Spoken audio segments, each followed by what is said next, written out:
Hey, what's up, YouTube? Well, I'm still wearing my cosmic ball cap because my hair still doesn't look great, and I have no idea how this video is going to turn out, but whatever happens is what happens, and I'm not redoing it. So, here goes. Well, today is October 19th, so we're getting close to 2/3 of the way through October. And I am 37 years, 4 months. I think it was like 2 years ago, I want to say I rolled over the 400 months line, or something like that. Or no, no, not 2 years ago. Let's see, when I was 33 and a third. So, wow, it was already 4 years ago? Just wow. Time sure does fly. Okay. So, what I would like to talk about, and I'm wearing the only planet that has free-flowing water and that is habitable to humans. The only planet made for us, around my neck. Okay, what I would like to talk about is something totally different. Totally different. I'd like to switch gears and finally talk about a different topic than what I've been talking about before.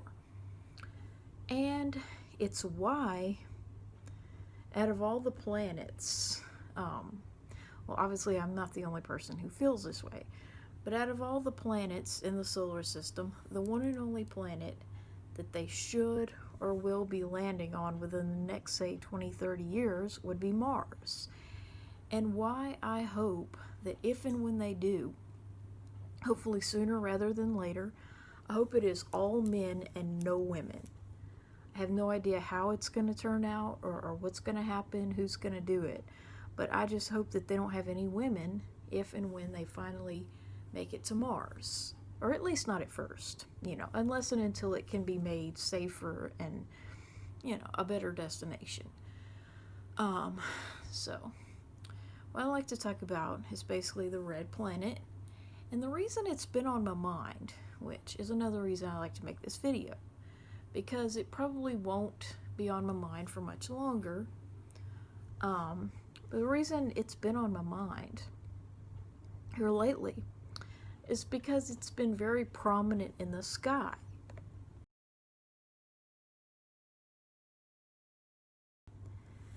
The other night, we were outside, my dad and I, and he was grilling something on the barbecue pit.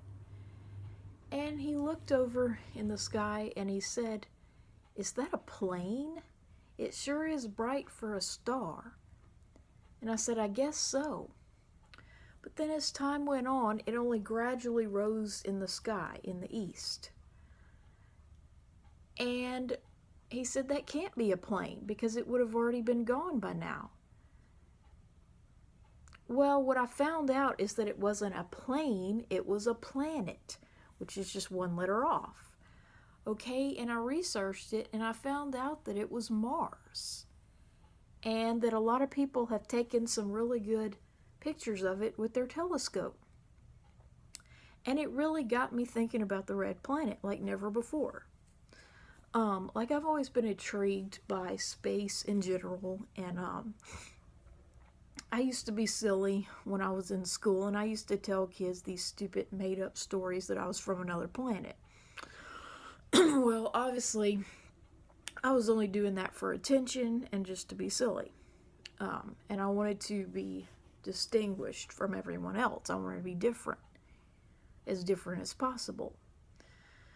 So, I've always been fascinated by space. And if you would have asked me when I was 6 years old what I wanted to be when I grew up, I'd have probably said an astronaut. Simply because I like to draw spaceships, and I didn't fully understand what was involved in becoming one or being one. And it was just a fantasy that I had, like a lot of kids. But here's when that all came crashing down. Okay, in 5th grade, not that I necessarily still wanted to be an astronaut, we studied the solar system once again. Okay, but this time they had a guy come from NASA. and tell us a lot of what is involved in the training to be an astronaut. And at one point, he held up this big adult diaper and said that this is what astronauts have to wear during a lot of their training and during certain things that they do in space. And everyone bust out laughing like a laugh track on a sitcom. So that kind of killed any ideas I would have had about being an astronaut, even if I would have still wanted to be one by that point, which, I don't know, I guess I didn't really think about what I wanted to be when I grew up by then. But an astronaut was definitely out once I found that out. So, I definitely don't want to be one today, and didn't go into that or anything like that.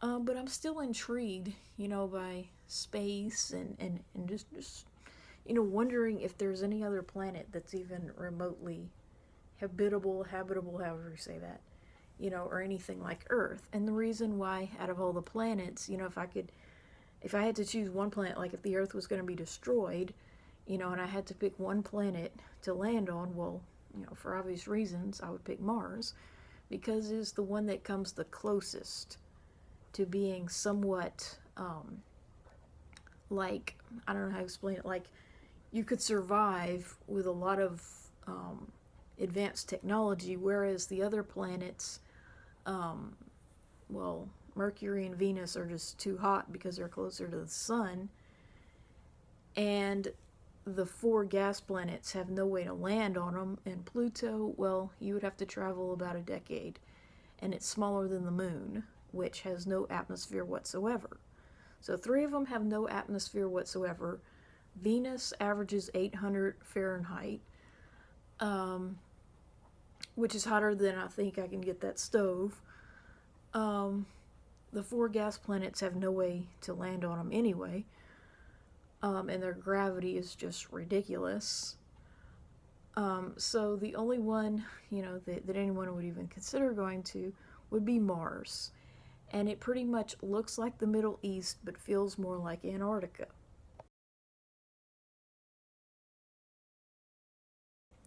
So that's really intrigued me, and I might put a link to the Mars Cam, which is something I've discovered.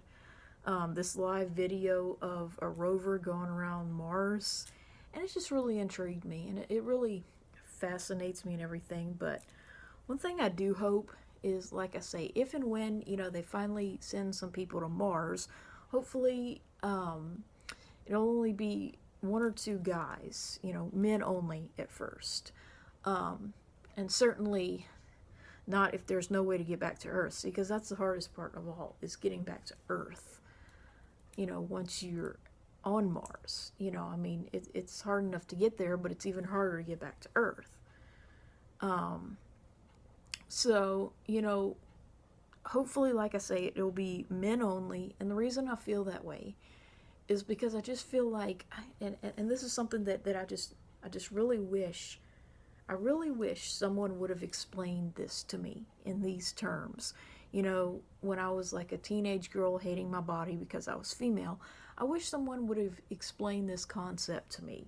Why men have always been the pioneers and the brave, daring people. And it's not only because they're stronger and more intelligent and more whatever, although that is important, okay?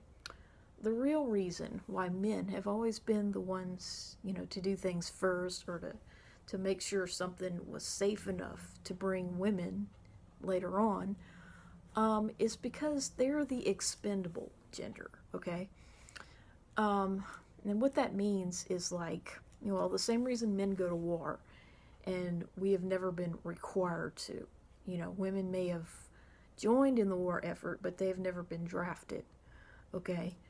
So the reason is because the male gender is the expendable gender. And, like, theoretically, what I mean by that is, like, women can only have so many pregnancies. And knock on wood, my number is 0 since I've had my hysterectomy. I can't have a pregnancy. But a woman has a very finite number of times she can get pregnant and have a baby. And if she breastfeeds the baby, well, she can have even fewer pregnancies, theoretically.